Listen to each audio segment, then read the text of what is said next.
What is going on, everybody? Thank you for tuning into this week's Weekend Media Podcast. If you guys like this version here on YouTube, head over to Spotify for the extended version.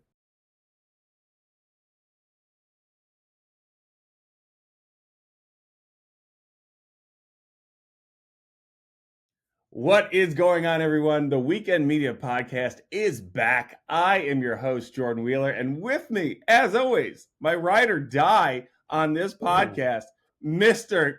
Brian Garcia Tirado. What is going on, brother? What is up, brothers? I feel like it's been so long since we've done the podcast, so it feels good to be back. Yeah, it has been. So we took like 2 weeks off, which is very rare for us. We hadn't taken any time off doing this since we first started it. So to have that time off, it was weird. It felt like we haven't talked that much, even though you and I talk a few times a week. But it's just like we lost this little therapy session. You know what I'm saying? Yeah, therapy session. That's a good word for it. Like, man, I don't know what anybody's doing, but I know everybody's busy. Or I keep forgetting that you were traveling. I'm wearing this hat right now because if I took this off, I look like the piss that someone used to put out a fire on a hobo. So it is not good. I've been traveling. I've been out in North Carolina. I was out in Baton Rouge, Louisiana. I don't even know if I've told you this yet.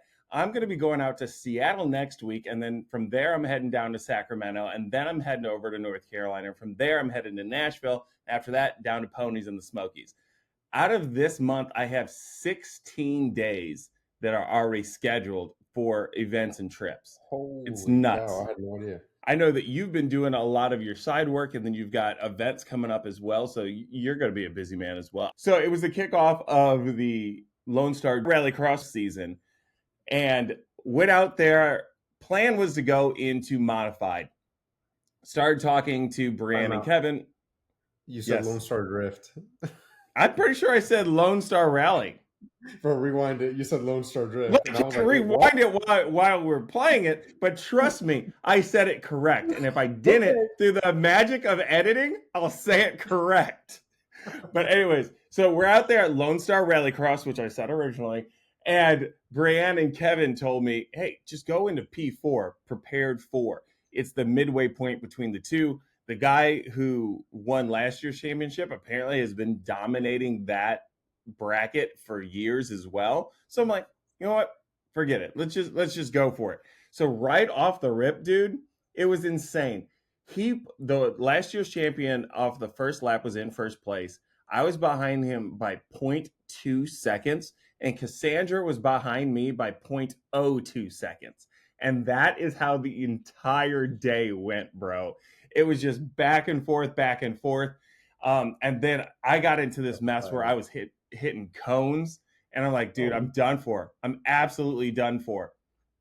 Ended up placing second for the day one. I was about, I want to say 9 seconds behind first place. I had 8 seconds in penalty, so he still would have beat me regardless. And then Cassandra was behind me by 2.5 seconds. But it was a cool first day because we went out there and there was a lot of new people. So we had a newer WRX out there competing. We had one of the cars that I was in that was in contention for me to purchase to go out there and do it. The Focus RS was out there ripping. So yeah, it was really, really good competition. And then heading into day 2, it was another one of those where it was banger after banger after banger lap. It was just, we were both hitting each other over the head, myself and Cassandra.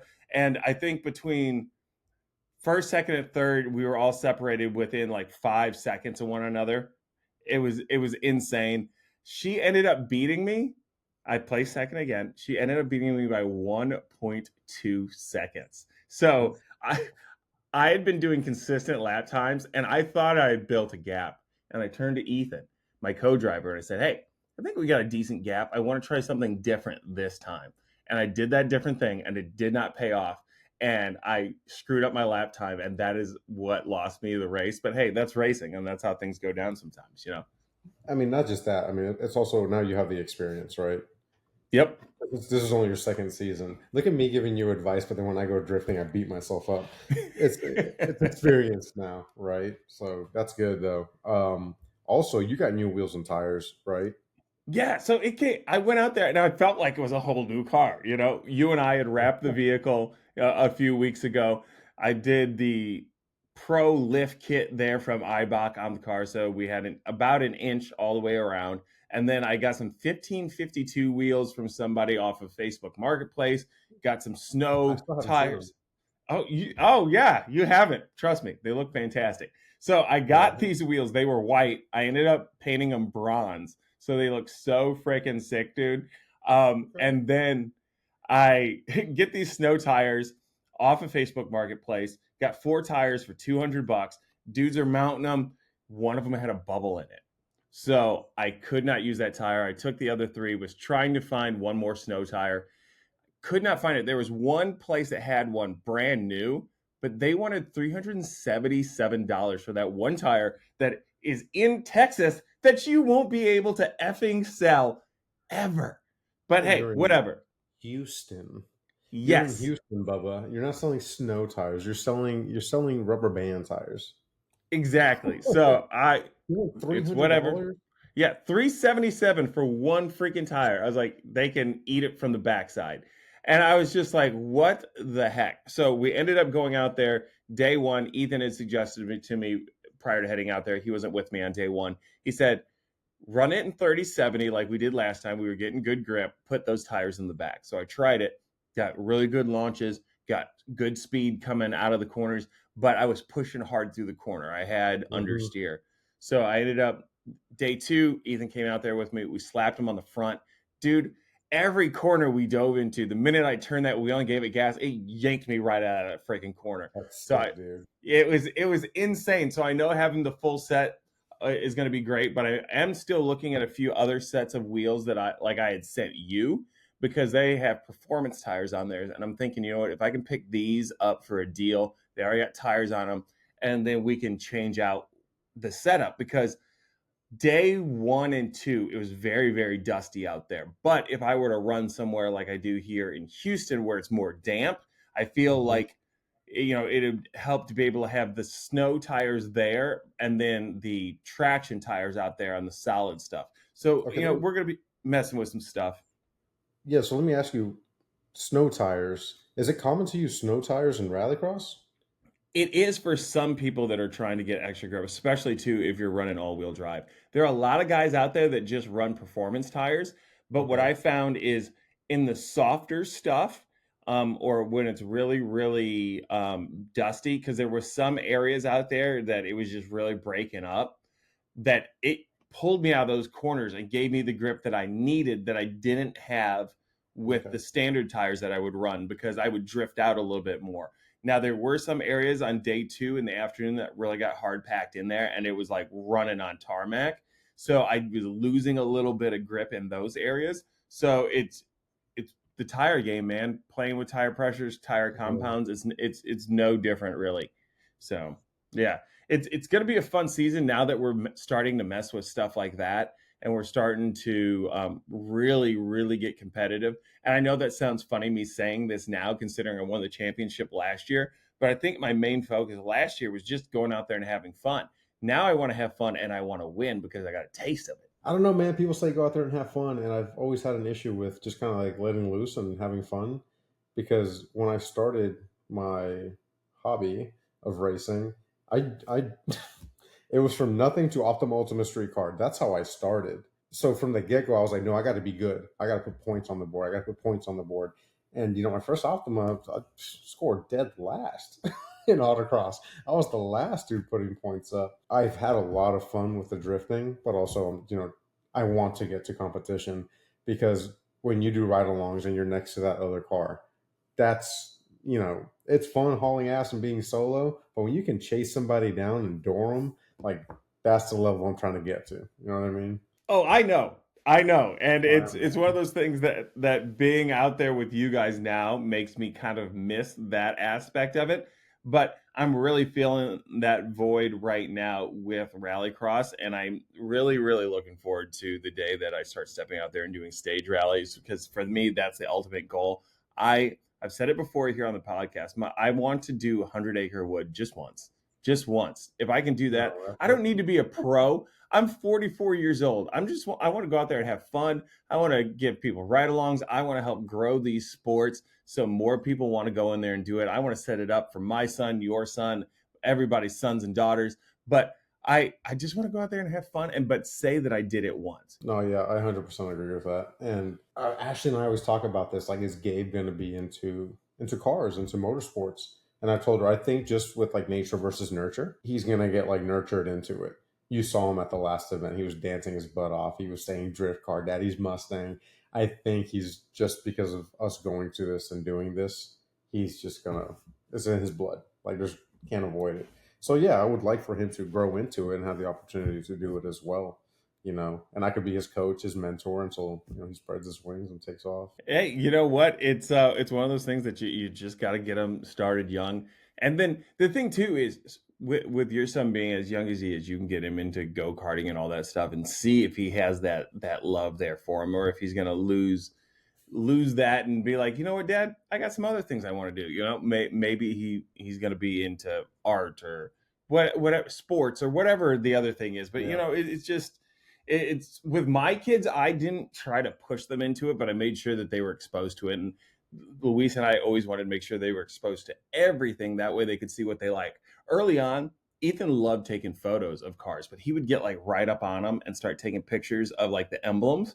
And then he kind of fell out of it. And I didn't really even know if he was interested in cars anymore, but now he's going to UTI. He worked that weekend with RPR. He's going to the races with me. My daughter, she's in the medical field. At first, she didn't seem like she was really that into it. And then next thing you know, now it's like, oh, I absolutely love this. I love the adrenaline rush of it. But then she also still loves cars. She loves going out to the events. She loves talking to people about cars. So it's one of those things that I gave them all the tools to decide what they want to do, and they chose their path. And all of them decided that cars are going to be a part of it one way or another. I have a photo that I found the other day on my Facebook. It was me and my friends when I was in college. So like 5-6 years ago. And 56 years ago, keep going. We were standing trackside at a Rallycross event in Sycamore, Illinois. It was an event that we found by just going online, searching race events. We had our own group. It was called GRIP, Grassroots Inspired Performance, which later became Grassroots Self-Service Garage. But anyways, we went and showed up, and this was guys running their Subarus, and at the time their Evos, because they were more common out on the streets then, out there in the dirt doing this. And it's crazy to me that memory popped up because it was a group of friends that I had so much fun with, and it was me watching a sport that I now do. And at the time, I'd never even considered because I was a drifty boy. So it's crazy that, hey, you know what? Rallycross has been lingering in the back of my skull for a little while, and it's just now come to the forefront. So it's kind of neat to see how that's all come full circle. And man, I love it. And I think about all the memories too that I've had with my friends going out to these events and my kids. I mean, you and I were doing stuff together for RTR and Leaf Johnson, and then started going out to these race events and supporting each other. And I think that has built our friendship so much more through the support we give each other through that. And then my son now being able to go and put into action what he is learning at school.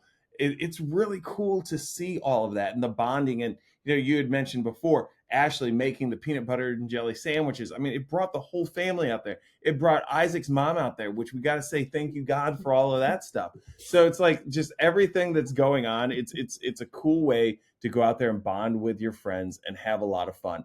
And again, if we do not go out there and support these events, they're going to go away. So here's one thing that I will say to our audience. If you are an organizer of an event, shoot it our way. I would like to put that on our Instagram. I would like to put that on our Facebook and help promote these events for you guys. I don't care if you're in Texas or not, but let Weekend Media be the spot to help you guys promote that stuff, because Weekend Media isn't just an us thing. It's an everyone thing. Everybody's out there creating media, creating memories every single weekend.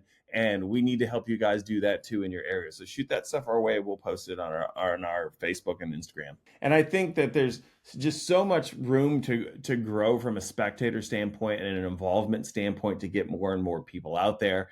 And I'm willing to do whatever we need to do to help grow that, not just with Lonestar Rallycross, but also with Dreamers of Drift. I mean, these people have treated us very, very well. So we have to give back to them, because nothing says that they have to do it. We all love getting out there and doing it, but you don't see myself or Brian Garcia Tirado out there hosting events. You don't have a Dreamers of Garcia going on out there. So you know what I'm saying? It's like, so you know what? If these people are going to be out there hosting these events, we need to show up for them any way that we can. And you know that I don't even drift anymore.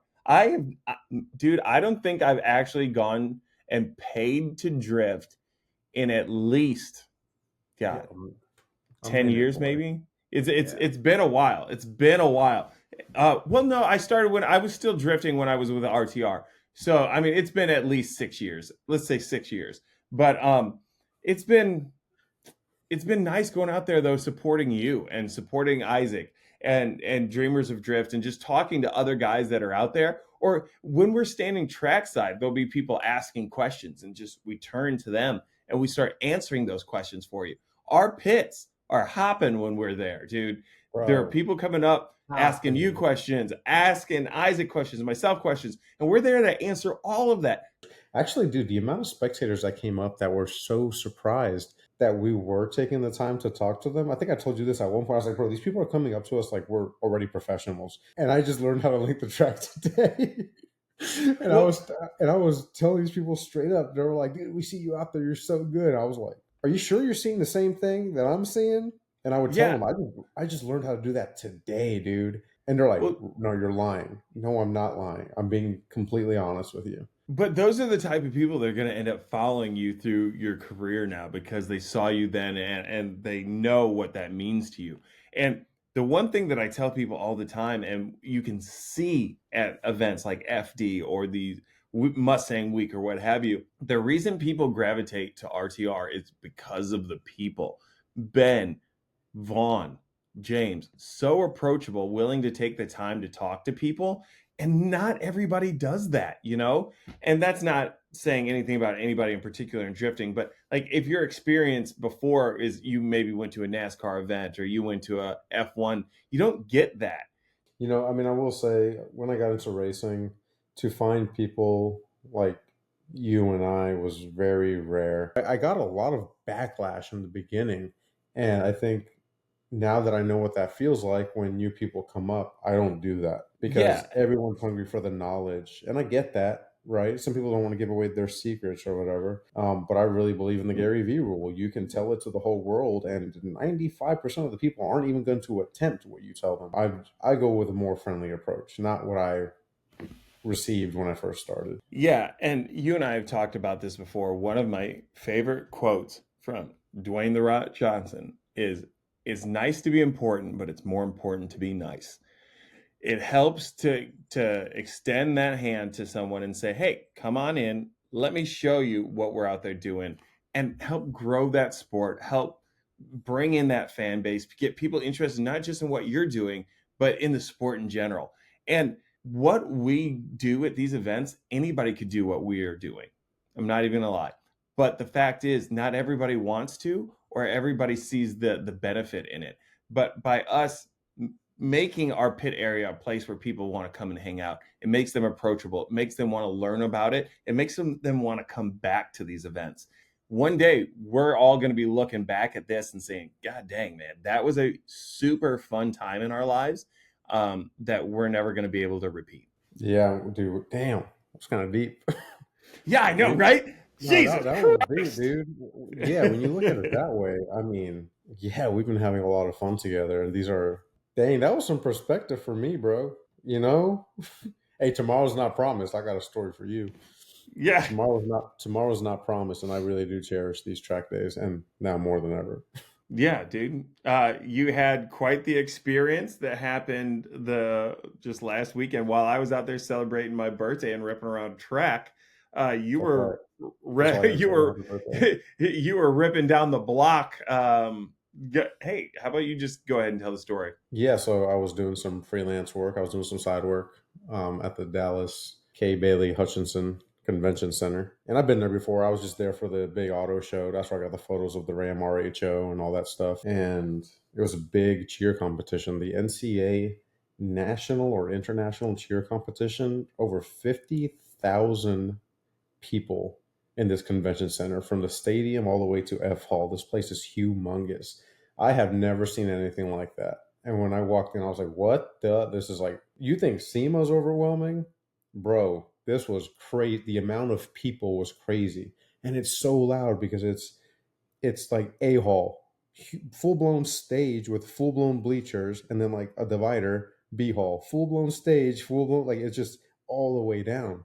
And just And hundreds to and thousands. just to give people a little perspective, it was so big that Snooki from the Jersey Shore was there. And if you don't know who that is, ask your girl. Yeah, and not only that, Travis Pastrana was there, right? And these are just a couple that I know of, right? I had no idea. I was going into this pretty blind. So, anyways, I was with a buddy of mine, and I was like, hey, I'm going to run to the bathroom. Go to the bathroom. As I'm walking out, it's just mass chaos. Thousands of people running. And I was like, is this some kind of like cheer thing? Like, kind of like run around the world or something? And because I stopped, because I was like, dude, when I say thousands of people, I can't stress that enough. But immediately I noticed that people were slamming into each other like with full force and hitting the ground and leaving their stuff behind. And that right there was like a little red flag went up. And I backed up to the wall and I was just watching and listening. And I swear it went on for like a minute. And then it was just dead silence. The stages were empty. Everything was empty. And I was like, this is kind of weird. So I peeked over to my left, saw it was clear, went around the air wall to my right, and I saw my buddy standing next to the bleachers. And there was a lady next to a stand with her daughter. Her daughter was crying, so I made my way over to them. I was like, "What's going on?" And she says, "They're saying there's an active shooter." And I was like, these halls are all connected. It's like an echo chamber. Like you could see clear down, right? And I'm like, I'm not hearing anything, and I'm not really seeing anything. So I stayed and I pulled out my phone and I started recording how empty it was, because now I got to report to the guy that I'm working for to be like, hey, like something happened, everybody's gone. You know what I mean? So I wanted proof of like, hey, like I was here for work, but like, everybody's gone. So I start recording, and one of the NCA cheer guys comes out of this like where they put all their clothing and stuff, all their boxes, they hide it all with those little black curtains. And he comes out and he's like, sir, I'm gonna need you to exit out that way towards the back, which is like where the dock is. It's like half a football field away. And I was like, hey, like, well, we got two other guys with us, but we're trying to find them, right? And he's like, okay. So he starts moving people to the back, and like I start walking over to my buddy, and we hear what sounds like 3 shots and people running and screaming. And at that point, I looked over at my buddy, I yelled his name, and I just said, run. And boy, we were chopping. We got out of there quick. Thing is, there were so many people outside at this point. Like inside the convention was pretty empty, so we weren't like crashing into people or anything. But when I got outside, like it was like a movie. Cop cars were coming up on the curb. I almost got hit by a cop car. Everything was slow motion. I quite literally ran for my life. Like it was scary.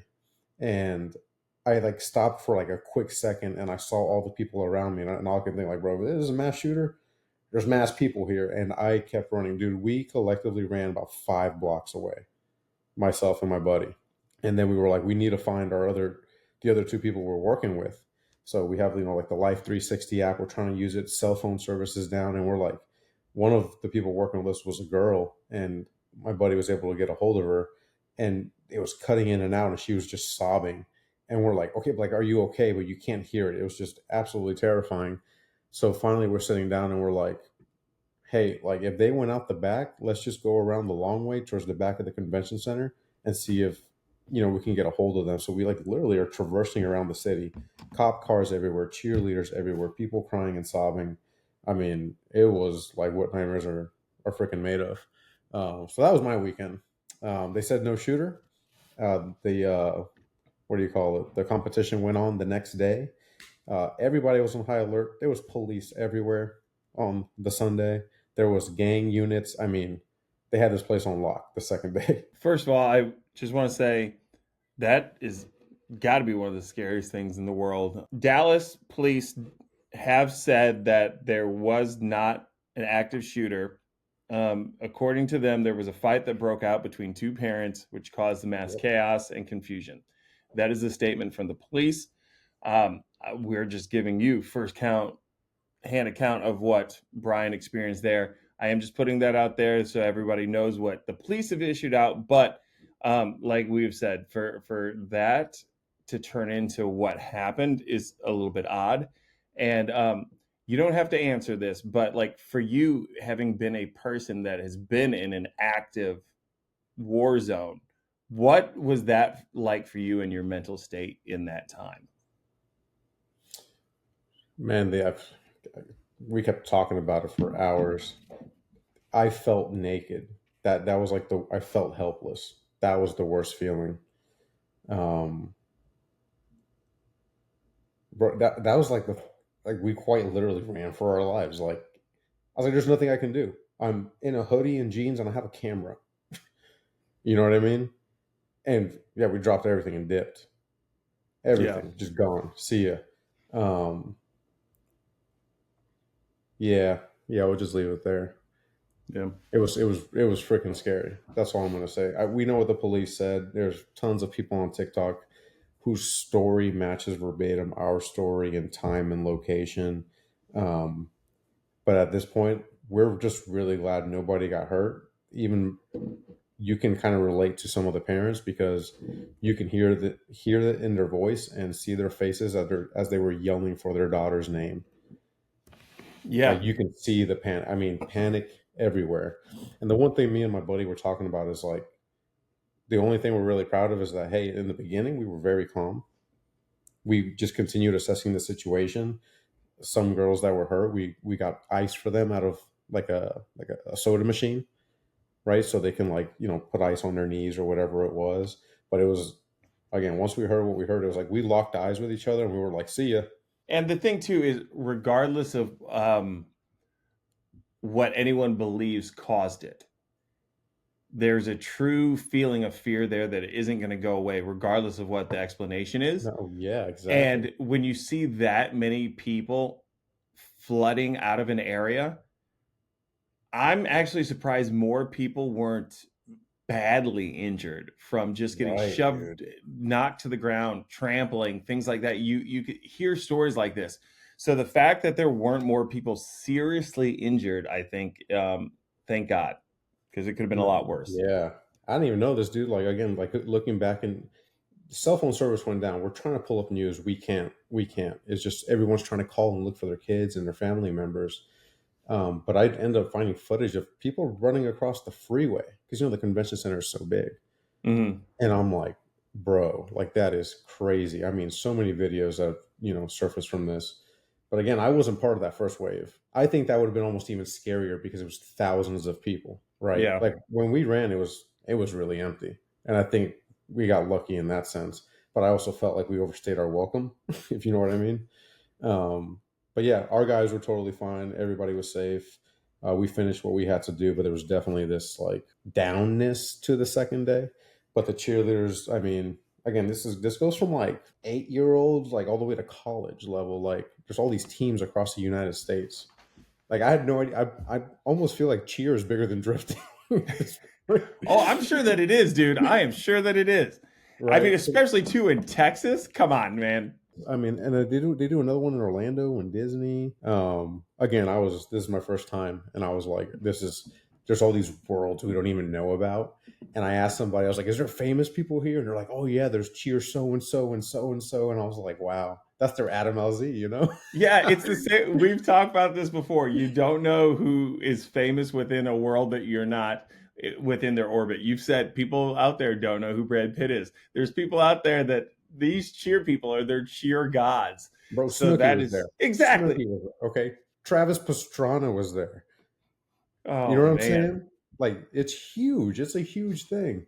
I gotta say, I am glad that my daughter was into track and field and band. And this isn't knocking anybody that's into cheer, but that's like a whole nother level. I feel like that world of competition, if you even exclude the cheerleaders and just look at the parents, is far more vicious than a lot of sports and competitions out there. So I'm glad that I didn't have to deal with that. I mean, listen, I'm not gonna lie, bro. I was like, is it even a real sport, bro? When these like athletes came out and they're swole like CrossFitters, I was like, damn, like, they're flying up in the air. I was like, I've never seen nothing like this. This is, you know what I Yeah. mean? Like, I didn't know there was like a pro level to it. Yeah, hey, dude, you and I are both fairly fit. I don't think either one of us are throwing anybody up in the air and catching them with the palm of our hand. All right, that's not No, going to happen with you and that's what I'm I. saying, bro. These dudes were walking around looking like freaking Greek statues. I'm like, what the heck? Yeah, It makes sense man. though. They literally catch people with their hands and whatnot. I can barely throw my son up without getting winded, and he's 30 pounds. Yeah, right. But hey, here's the thing: when they're done with their cheer days are over and they've graduated from college, you know, send us your resume because there's not going to be a lot out there for you. Anyways, you know, we've gone on for a while here. I think I'm going to put a pin in this one, dude. Thank you for sharing that experience with us. I know that it's not something easy to relive, so I do appreciate that. Thank you for just being here today in general. I think this was a good one. If you guys are watching us on YouTube right now, hit that like button, hit that subscribe button, hit those bell notifications so you don't miss anything that's going to be happening right here at Grassroots. Sorry, that's happening right Whoa. here at Weekend Media. I'm trying to promote all my shit, dude. You calm yourself. You calm yourself. You hop over to Tirado Racing, hit those buttons there. Same with J-Dub Racing, J-Dub Wrenching. Go over to our Instagrams. Weekend Media is on Facebook, Instagram, YouTube, Spotify, wherever you're listening to us. Thank you for taking a little bit of time out of your day. If you're the type of person that doesn't have any friends and that's the only reason that you're listening to us, we love you. And we look forward to you being back here with us. Oh, can we give shout outs? Yeah, go ahead. Give a shout out. Yeah, I'm gonna give out to my boy a shout out to my boy. Why'd I go radio? I'm gonna give a shout out to my boy Johnny. Right, he just got himself a new Mustang. He's an Okay. avid listener, a subscriber, a supporter. He got his dream car finally. He actually had a Mercury Cougar, and he finally got his Mustang. So congratulations and thanks for listening, bro. Yeah, absolutely. Congratulations. Man, welcome to the Mustang family. Yeah, for Weekend Media, I'm Jordan Wheeler. This is Brian Garcia Tirado, and we will see you in the next one. Peace.